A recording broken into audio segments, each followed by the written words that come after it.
बिस्मिल्लाहिर्रहमानिर्रहीम। आज का हमारा टॉपिक है spilt half method. Spilt half method reliability की कंसिस्टेंसी को चेक करने के लिए यूज़ किया जाता है।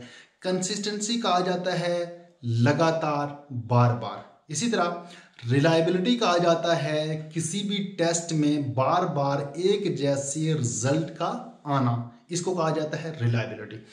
अब रिलायबिलिटी के ऊपर भी हम एक वीडियो बना चुके हैं। अगर आपने वो वाली वीडियो वॉच नहीं की तो उसको मस्ट वॉच करें ताकि आपको इस मेथड की सही तरह से समझ आ जाए। आज हम डिस्कस करेंगे रिलायबिलिटी को चेक करने के लिए, मेजर करने के लिए एक डिफरेंट मेथड यूज़ किए जाते हैं। उनमें से एक मेथड है स्पिल्ट हाफ मेथड। स्पिल्ट कहा जाता है टुकड़े, उसको इज्जा में बांटना, टुकड़ों में बांटना। इस तरह हाफ का मतलब है आधा और मेथड तरीका को कहा जाता है, यानी ऐसा मेथड जिसमें हम डाटा को दो हिस्सों में डिवाइड करते हैं और डिवाइड करने के बाद हम रिलायबिलिटी को एस्टिमेट करते हैं, रिलायबिलिटी को मेजर करते हैं। इसको कहा जाता है स्पिल्ट हाफ मेथड। अब हम देखेंगे कि जो स्पिल्ट हाफ मेथड है ये कौन सा मेथड है, इसमें क्या क्या किया जाता है। स्पिल्ट हाफ मेथड का मकसद है रिलायबिलिटी को एस्टिमेट करना।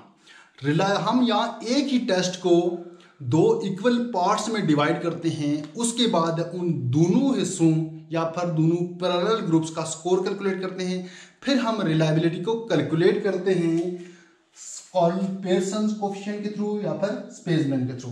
अब यहाँ रिलायबिलिटी के एस्टिमेशन के लिए आप ये फार्मूला भी लगा सकते हैं। स्पेसमैन का formula RC is equal to 2R/1+R।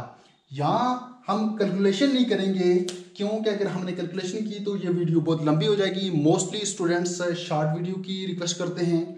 हमारा मकसद क्या है कि आपको बात समझ आ जाए। अगर आपको बात समझ आ गई तो आप किसी भी बुक या किसी भी की बुक को यूज़ करके कैलकुलेशन कर सकते हैं।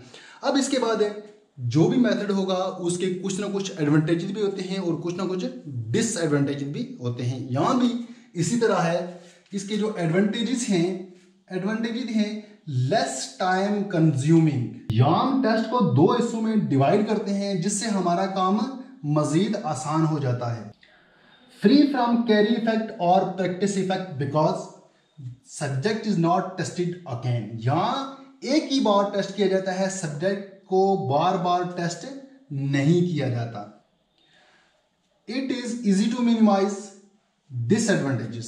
This method can't be used for speed test, power test and heterogeneous test. इन टेस्ट में इस मेथड को यूज नहीं कर सकते।